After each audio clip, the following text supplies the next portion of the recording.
Hello everyone, it's Greenview back to you with another video.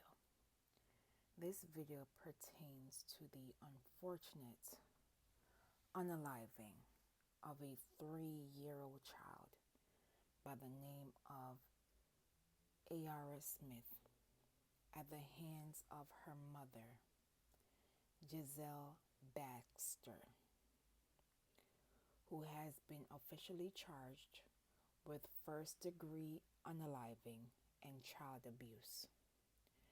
Baxter was denied bond during her first appearance in front of a judge and is currently being held at the Guilford Night Correctional Center in Miami. According to reports, in the early morning of Tuesday, Baxter allegedly told a 911 dispatcher that she unalived her 3-year-old child. When asked how she unalived her child, the defendant stated that she, quote-unquote, touched her at first, and since that didn't work, she used a weapon to continue the unaliving of this 3-year-old child.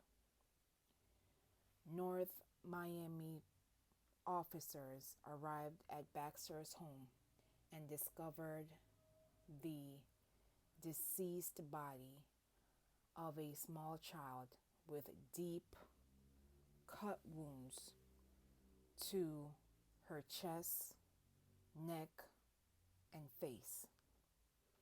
The weapon was located to baby Aria Smith's body. According to reports, Baxter will be arraigned next month, which is this month of January 2023. It was unclear whether Baxter obtained an attorney to speaking on her behalf. Public records also show that Greenview Apartments on December 15, 2022, filed an action in Miami-Dade Court seeking to evicting Baxter. A neighbor noted that it was unusual to see Baxter upset and striking at the child. According to the affidavit, it states that Baxter is unemployed.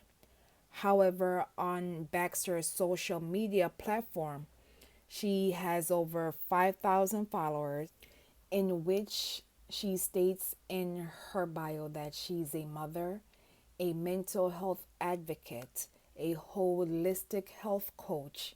In addition, it includes links to her other social media websites where she speaks about healthy foods and wellness. Now you will watch this brief news clip and I will be back with more commentary. What is your daughter? 3. All right, this is disturbing to listen to, and what you just listened to are those 911 calls. A South Florida mother confessing to killing her own daughter in that chilling 911 call you just listened to. Right, that mother made her first court appearance today, a day after stabbing her 3-year-old. NBC6's Amanda Placencia joins us live now with the latest details. Amanda, such a horrible story. Yes, just horrific, Chris. And the motive behind this mother who's accused of killing her 3-year-old daughter, still a bizarre mystery at this point. Today, we're hearing from that mother's stepfather, but also today, Jellisa Baxter. She stood silently in handcuffs as she faced a judge earlier this morning, facing those charges of stabbing her daughter to death. Police say the 24-year-old called 911 herself Tuesday morning and confessed to killing her 3-year-old daughter. Detectives report finding the little girl's body with deep stab wounds wounds and a knife next to her body at an apartment along 163rd Street near Northeast 10th Avenue. Neighbors told us off camera that Baxter was somehow going through some tough times. Public records show that the mother was unemployed and received an eviction notice only a few days ago. Now, today we did speak to Baxter's stepfather over the phone. He says they only met her once when her mother passed away of cancer in September of last year, and he doesn't know why she snapped. She's sick, that's all I can say. She's sick because right now if somebody is going to pick up a knife, you're one child. And, she didn't seem like a bad mama to me. She seemed like she was a good mother. The one time I met her and I met the baby once. Amanda, at the top of the show there, we were listening to that 911 call that the mother made, really almost talking the operator through what was happening. We know that you've been listening to those 911 calls. What else can you tell us? Well, Roxy, those 911 calls are just chilling and hard to listen to as Baxter called police confessing to the crime. Can you tell me what's happening there? Yes, I just killed my daughter. How old is your daughter? 3. Is there anyone else in the house? God. And how did you kill your daughter? I tried strangling her. That didn't work, so I stabbed her with a knife. Just horrific to hear that 911 call. Now, Baxter has been charged with first-degree murder and aggravated child abuse. She is being held without bond, and she does face an immigration hold out of Jamaica. This story is tragic on so many levels. Tragic beyond even comprehension. I've said this before and I will say it again.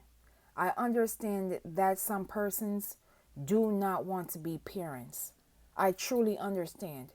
It is a 24/7 hour job, 365 days out of the year, and even 366 in a leap year. But if you are going to be a parent, it is your responsibility to ensure that your child gets the best care they deserve. It seems to me that Miss Baxter could no longer keep up with the facade that she presented on social media.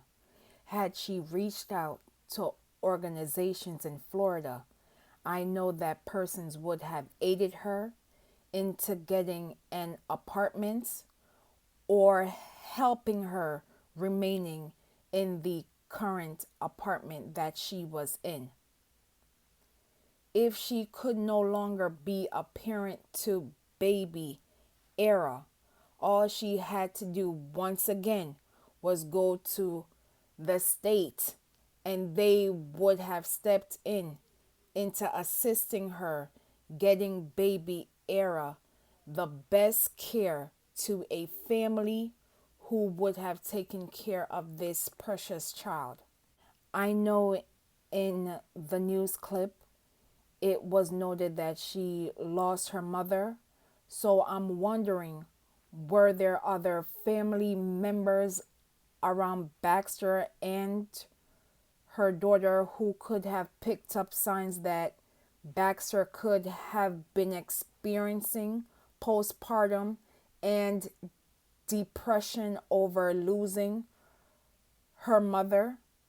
I in no way am excusing what she did, but there could have been persons around that could have seen a shift in Baxter's attitude, in which they could have told her, Baxter, you need to get help. At the end of the day, baby Aria Smith lost her life at the hands of her own mother for reasons we will never know. It is unfortunate that her mother took it upon herself to taking her only child out. Who knows what baby Aria could have been later on in life. Another dream deferred, another dream stolen for reasons we will never know. We are continuously seeing a pattern in which children are losing their lives at the hands of their parents, guardians, foster parents, and even adoptive parents because adults in the situation cannot figure out a way to getting help and to controlling their anger in the heat of the moment. These children did not ask to be here. And since they are here, it is our responsibility to ensure that they are safe. And since these children are no longer here, it is our duty to ensure that another child does not face a similar fate because we remained silent. Silence is no longer an option because it's having deadly consequences. I will leave in the comments and description below for organizations and hotlines as it pertains to child abuse. Say their names, known and unknown. Protect Black children. Justice for Aria Smith. Please be safe out here, and I will see you in the next video.